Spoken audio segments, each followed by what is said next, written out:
Dans une zone de guerre en Irak, plusieurs extrémistes d'Al-Qaïda ont fait prisonnier des soldats américains. Pendant ce temps, un soldat nommé John Triton observe la scène de loin et ses supérieurs lui ordonnent de ne pas attaquer avant l'arrivée des renforts. Cependant, alors que les terroristes sont sur le point d'exécuter les soldats, John se sent obligé d'ignorer les ordres et d'attaquer les terroristes. Heureusement, il élimine rapidement toute l'équipe et parvient à libérer les otages.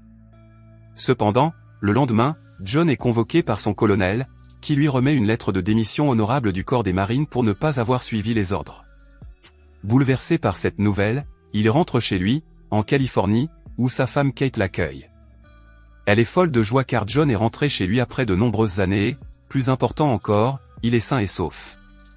Kate se réjouit de passer plus de temps avec John, mais celui-ci a du mal à rester à la maison et commence immédiatement un nouvel emploi d'agent de sécurité. Le lendemain, nous voyons un cerveau criminel nommé Rom planifier le cambriolage d'une bijouterie. Au début, Rom fait semblant de regarder les bijoux, mais peu de temps après, il commence à faire des bêtises et à pointer des armes sur les autres. Cependant, comme les diamants d'une valeur de 12 millions sont protégés par du verre pare-balles, Rom prend en otage une femme nommée Angela et force le propriétaire de la bijouterie à les ouvrir. À ce moment-là, l'homme ouvre la vitre à contre-serrure et il s'avère qu'Angela est en fait l'amante et la complice de Rom.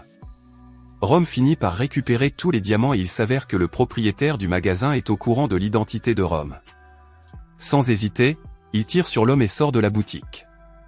Plus tard, lorsque les policiers vérifient la scène du vol, ils pensent que l'un des employés est impliqué dans le braquage. D'autre part, John commence son nouveau travail d'agent de sécurité pour une grande entreprise. Il s'ennuie à rester assis à ne rien faire, tandis que son collègue, Joe, aime plaisanter et se détendre.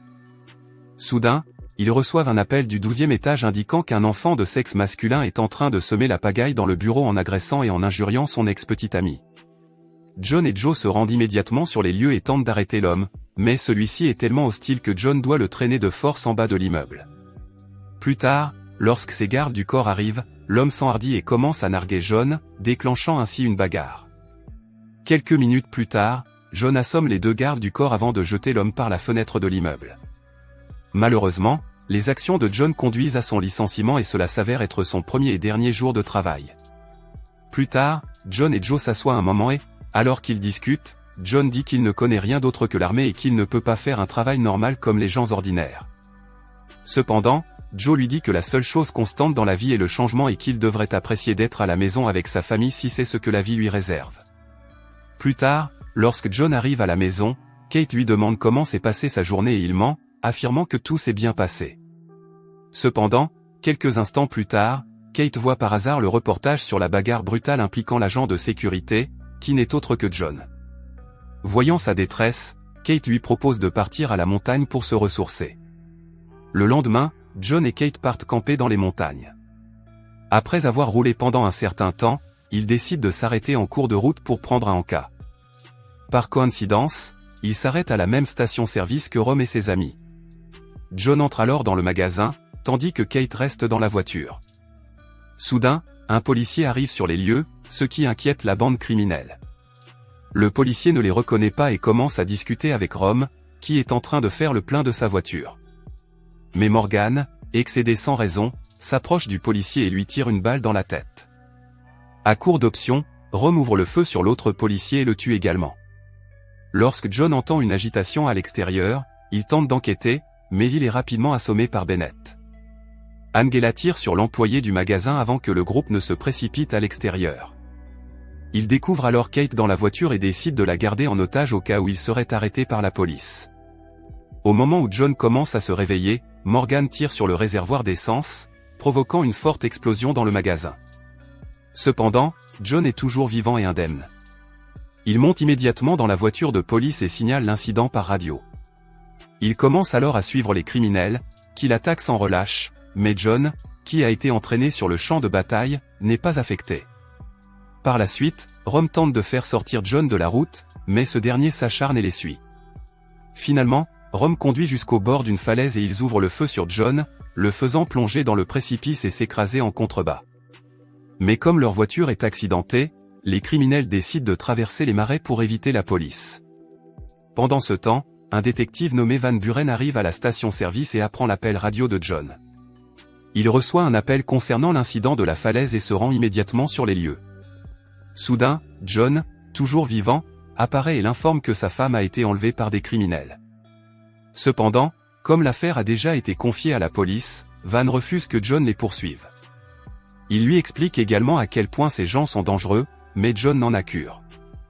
De l'autre côté, Rome et son groupe se promènent dans le marais et Kate commence à se battre avec les garçons jusqu'à ce que Bennett l'attrape.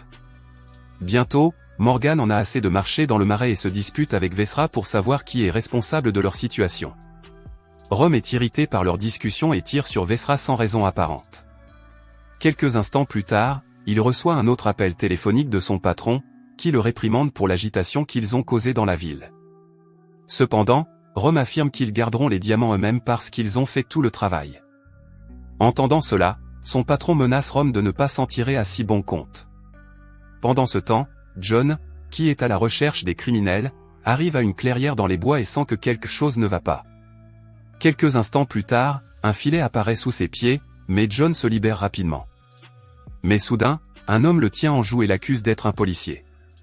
John tente d'expliquer qu'il est à la recherche de sa femme, mais un autre homme apparaît derrière lui et le renverse. Quelque temps plus tard, John se réveille à l'intérieur d'un hangar, où il est retenu par deux hommes. Il croit qu'il est un policier qui va les arrêter pour leurs activités illégales. John continue d'insister sur le fait qu'il n'est pas un policier, mais les hommes continuent de le torturer. John finit par accepter qu'il est un policier et que ses collègues le suivent à l'aide d'un traceur GPS.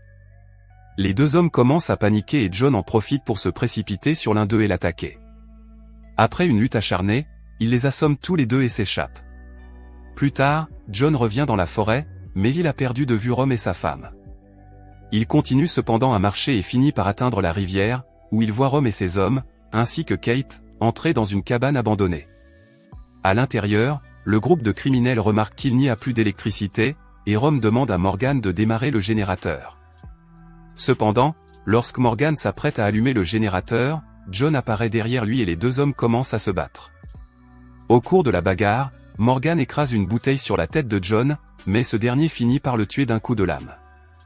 Au bout d'un moment, Rome sort et téléphone à un ami pour lui demander un véhicule qui l'attendra dans un port de plaisance afin qu'il puisse s'enfuir. Cependant, ils ont besoin d'un bateau en état de marche pour sortir de là, alors Bennett sort pour essayer de démarrer un bateau échoué. C'est alors que John l'attaque, déclenchant un combat entre les deux et, comme prévu, John finit par le dominer et le tuer. Il cache ensuite Bennett et Morgan sous la hutte. Au même moment, l'inspecteur Van arrive sur les lieux, mais donne à John la permission de faire ce qu'il a à faire. Quelques instants plus tard, John coupe l'électricité pour se distraire. Kate en profite pour s'échapper de la cabane, mais elle est suivie et rattrapée par Angela. John entre par la fenêtre de la cabane et confronte Rome. L'inspecteur Van entre également dans la pièce, mais pointe étonnamment son arme sur John. Il s'avère que c'est lui qui appelait constamment Rome pour qu'il lui remette les diamants. Cependant, Van hésite un instant, alors John se jette sur lui et l'utilise comme bouclier, tandis que Rome lui tire dessus. Quelques instants plus tard, Rome s'échappe et rattrape Angela et Kate, toujours prisonnières. Il tire ensuite sur un réservoir de carburant, détruisant la cabane. Heureusement, John parvient à s'échapper par la fenêtre et à atterrir dans la rivière. Lorsqu'il sort de l'eau, un garde-côte tente de l'arrêter, mais John le retient et lui vole son bateau et son arme. Pendant ce temps, Rome vole la voiture de Van et s'enfuit, mais en raison de la surveillance policière, il se rend vite compte qu'il doit l'abandonner. À la recherche d'un bon coup, Angela aborde un chauffeur de camion sur la route et lui demande de l'emmener. Peu après, elle tue le chauffeur et les criminels reprennent leur route. Pendant ce temps, John est toujours sur son bateau lorsqu'il entend à la radio qu'un chauffeur de camion a été tué. Il pense que les criminels se dirigent vers la marina de Rita, car il a entendu la conversation de Rome. Lorsqu'il arrive à la marina, il remarque la cabine du camion de Rome et monte à bord. Lorsqu'il ouvre la porte, il saisit Angela par le cou et la jette à travers le pare-brise du camion, la tuant et laissant tomber les diamants. Par la suite, Rome percute des cabanes pour tenter de faire tomber John du camion. Le camion entre en collision avec un bâtiment, provoquant une forte explosion, et Rome sort du véhicule, laissant Kate menottée à l'intérieur. John se lance alors à la poursuite du camion, qui s'écrase contre un bâtiment et se jette dans la rivière. John affronte ensuite Rome dans un entrepôt enflammé, après une lutte acharnée, le blesse grièvement et le jette dans le feu. Il part ensuite à la rescousse de sa femme, coincée dans la cabine du camion en perdition.